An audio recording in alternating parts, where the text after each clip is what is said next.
Federalist 65, Part 2.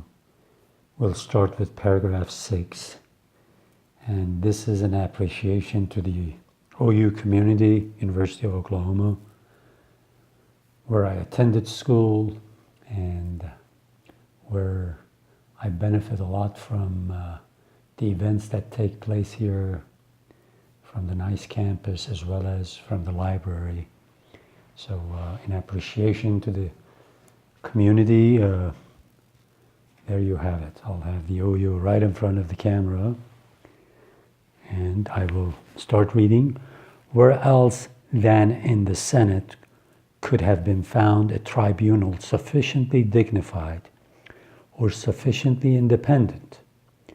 What other body would be likely to feel confidence enough in its own situation to preserve unawed and uninfluenced the necessary impartiality between an individual accused and the representatives of his people, a representative of the people, the accuser?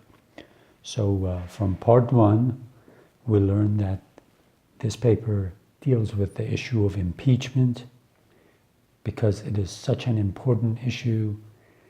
Hamilton says the convention decided to follow an example that has been tried before, and it seems like it is something that's going to be helpful if this unfortunate situation happens that we have to remove somebody from office. And the example he mentioned was the fact that the House of Representatives will indict the person that's going to be impeached. They recommend impeachment, and the trial will be held at the Senate. And Hamilton says the best place to do this is the Senate because of the way the members are elected, because there are some other ways that we thought of but were not reasonable or were not going to work. One example is he's going to tell us here in this next paragraph, and I'll read. Could the Supreme Court have been relied upon as answering this description, this work?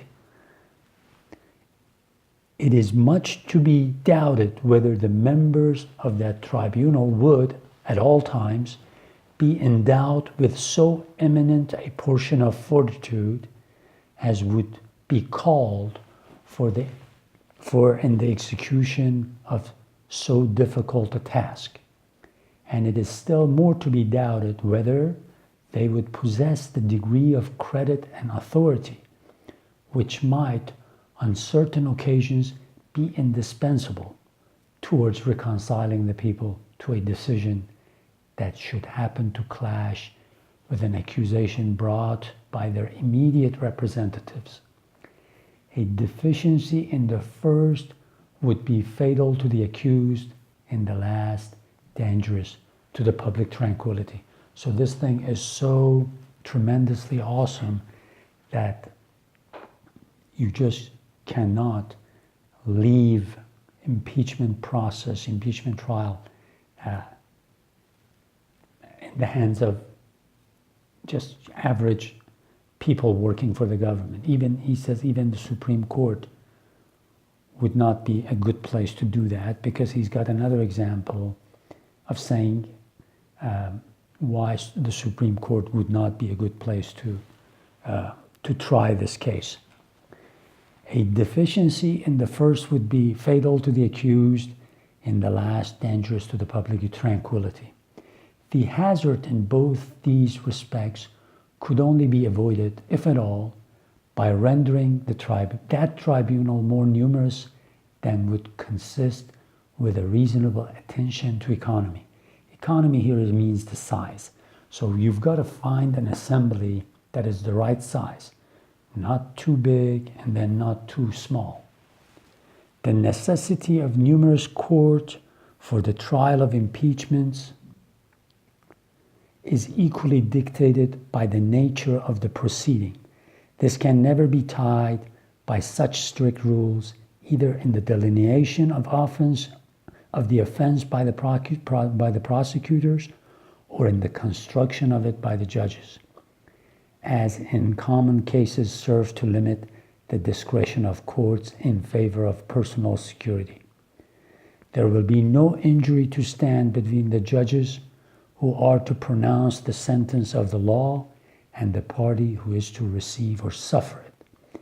The awful discretion which a court of impeachments must necessarily have to doom to honor or to infamy the most confidential and the most distinguished characters of the community forbids the commitment of the trust to a small number of persons. This is such an important responsibility that you have to be extremely careful who you lay this trust in the hands of. These considerations seem alone sufficient to authorize a conclusion that the Supreme Court would have been an improper substitute for the Senate as a court of impeachments. And here's another reason why. There remains a further consideration which will not a little strengthen this conclusion. It is this: the punishment which may be the consequence of conviction upon impeachment is not to terminate the chastisement of the offender. That's not the end of it. You know, if you impeach somebody, and if they've really done a criminal act, then you have to try them for that act outside after you've removed them from the government. And then you don't want to give it right back to the same judges that impeached him, because it'll be almost like double jeopardy. It's not going to be a fair place to try this person. After having been sentenced to a perpetual ostracism from the esteem and confidence and honors and emoluments of his country, he will still be liable to prosecution and punishment in the ordinary course of law.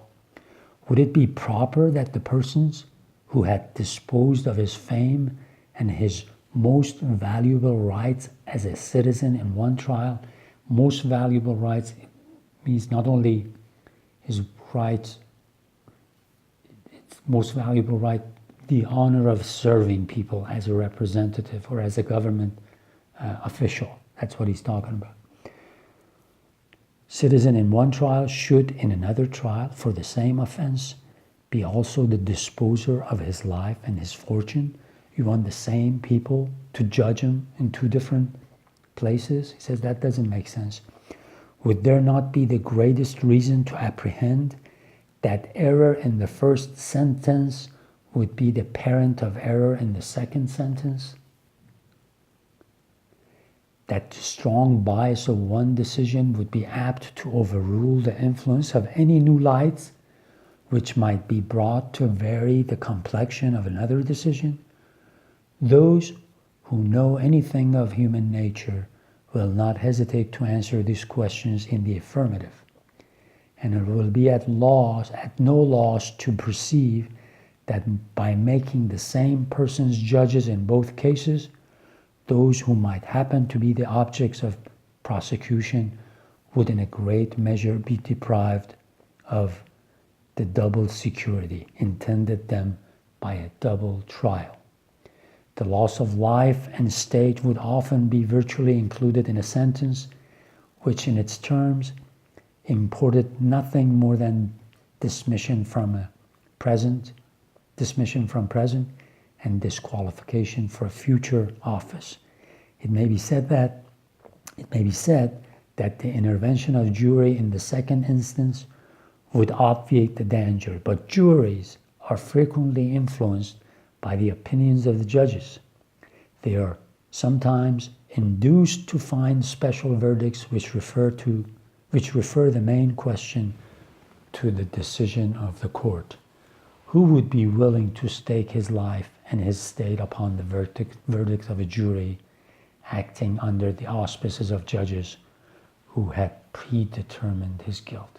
So another reason the Supreme Court would not be a good place to try these people is because if they end up being tried for the crime they committed, they'll go stand in front of the same judges And if a judge already found him guilty one time, who is to say that the same judge is possibly not going to rule in this person's disfavor and not only get this person to lose his livelihood, to lose his honor as far as the job goes, but also to put him in prison and take his belongings away and really not give him a fair chance at the second trial.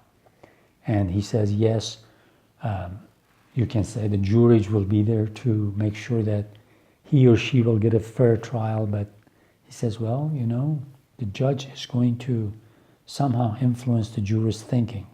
And if the jurors' thinking, so if the same judge who found this person guilty, he or she is not going to be doing this person any favors in the second trial, because he says, well, if I found them guilty there, I better find them guilty here, because then I'm not going to look good if I don't.